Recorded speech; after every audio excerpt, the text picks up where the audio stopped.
नमस्कार साथियों, स्वागत है फिर से मेरा YouTube channel study for learn पर। कल हम लोगों ने दिल्ली सल्तनत का पहला पार्ट देखा था। आज दूसरे पार्ट से शुरुआत करते हैं। तो शुरू करते हैं। पहला प्रश्न, किस सूफी संत के साथ गियासुद्दीन तुगलक के संबंध अच्छे नहीं थे? आंसर है निजामुद्दीन औलिया। दोस्तों, निजामुद्दीन औलिया का एक प्रसिद्ध कथन है, दिल्ली अभी दूर है। बंगाल अभियान से लौटते समय गियासुद्दीन तुगलक ने दिल्ली में आदेश दिया था कि मुझे दिल्ली पहुंचने से पहले निजामुद्दीन औलिया दिल्ली छोड़ दें। इसके संदर्भ में निजामुद्दीन औलिया ने कहा था, दिल्ली अभी दूर है। बंगाल अभियान से लौटने के क्रम में गियासुद्दीन तुगलक के भाई जूना खां के द्वारा निर्मित लकड़ी के महल में दब करके गियासुद्दीन तुगलक की मृत्यु हो गई थी। इसके बाद दिल्ली के गद्दी पर जूना खां ही मोहम्मद बिन तुगलक के नाम से बैठा। अगला प्रश्न, सर्वप्रथम लोक निर्माण विभाग की स्थापना किस शासक ने की थी? फिरोज शाह तुगलक ने लोक निर्माण विभाग की स्थापना सबसे पहले किया था। अगला क्वेश्चन, दिल्ली में फिरोज शाह कोटला दुर्ग का निर्माण किसने करवाया? आंसर है फिरोज शाह तुगलक ने। अगला प्रश्न, तैमूर लंग ने किसके शासनकाल में दिल्ली पर आक्रमण किया? 1398 ईस्वी में तैमूर लंग ने दिल्ली पर आक्रमण किया। उस समय दिल्ली पर तुगलक वंश के शासक नासिरुद्दीन महमूद तुगलक का शासन था। नासिरुद्दीन महमूद तुगलक तुगलक वंश के अंतिम शासक है। अगला प्रश्न, सैयद वंश के किस शासक ने रैयत-ए-आला की उपाधि धारण किया था? आंसर है खिज्र खां। दोस्तों, खिज्र खां तैमूर लंग का सेनापति था। अगला प्रश्न, याहिया बिन अहमद सरहिंदी की पुस्तक तारिख-ए-मुबारक शाही में किस वंश की जानकारी मिलती है? तो आंसर है सैयद वंश की जानकारी मिलती है याहिया बिन अहमद सरहिंदी की पुस्तक तारिख-ए-मुबारक शाही में। अगला प्रश्न, दिल्ली पर प्रथम अफगान राज की स्थापना किसने किया था? आंसर है बहलोल लोदी। इससे पहले दिल्ली पर तुर्क सुल्तानों का शासन था। अगला प्रश्न,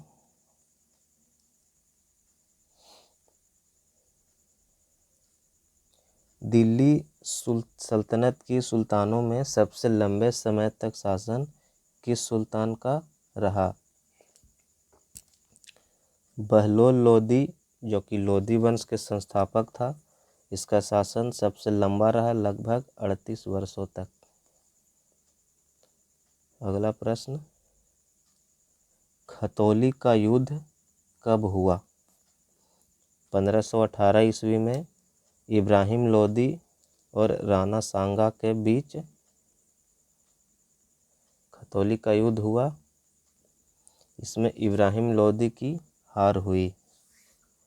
अगला प्रश्न, इक्ता प्रणाली की दोबारा शुरुआत किसने किया था?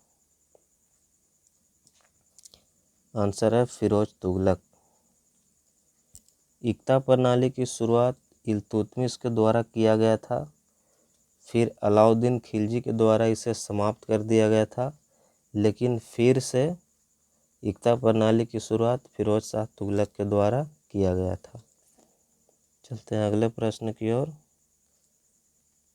हिंदी खड़ी बोली का जनक किसे कहा जाता है? आंसर है अमीर खुसरो। अगला प्रश्न, दीवान-ए-मुस्तक राज की स्थापना किसने किया था?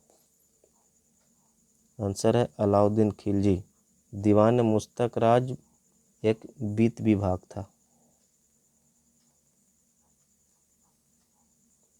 क्वेश्चन नंबर 13, सल्तनत काल में मंत्री परिषद को क्या कहा गया है?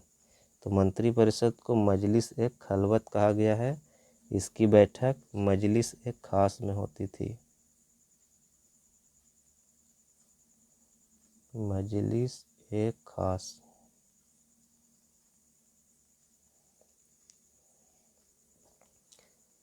सल्तनत कालीन कर व्यवस्था। ऊस्र, खराज, जजिया, जकात, ये सभी कर का नाम है। ऊस्र और खराज भूमि कर है, जजिया और जकात धार्मिक कर है। ऊस्र मुसलमानों से लिया जाने वाला भूमि कर है।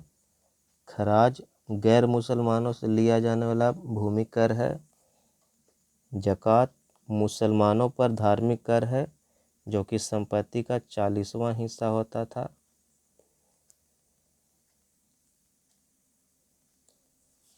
जजिया गैर मुसलमानों पर धार्मिक कर है। गैर मुसलमानों पर ब्राह्मण से यह कर नहीं लिया जाता था, परंतु फिरोज शाह तुगलक के द्वारा जजिया कर ब्राह्मणों से भी वसूला गया।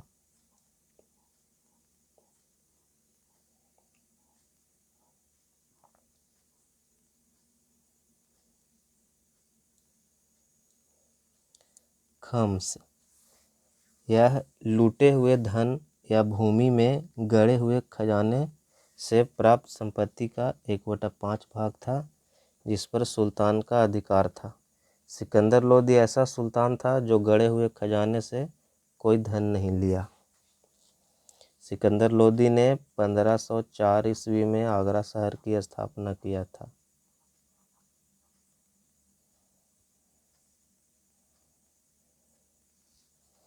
मंत्री एवं उससे संबंधित विभाग। वजीर, वजीर राजस्व विभाग का प्रमुख था।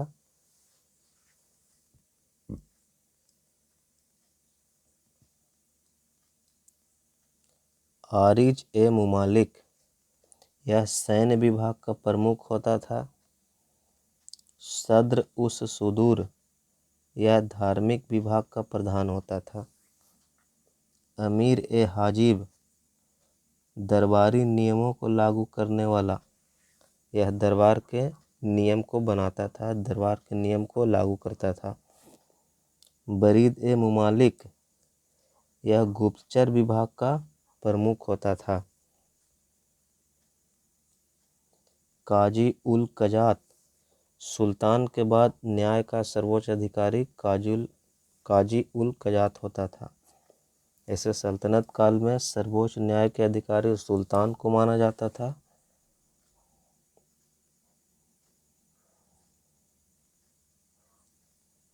दिल्ली सल्तनत के राजधानी का क्रम। कुतुबुद्दीन ऐबक ने अपनी राजधानी लाहौर को बनाया। इसके बाद इल्तुतमिश ने दिल्ली को अपनी राजधानी बनाया और दिल्ली से देवगिरी राजधानी स्थानांतरित किया मोहम्मद बिन तुगलक ने देवगिरी का नया नाम दौलताबाद रखा। यह दौलताबाद महाराष्ट्र में पड़ता है।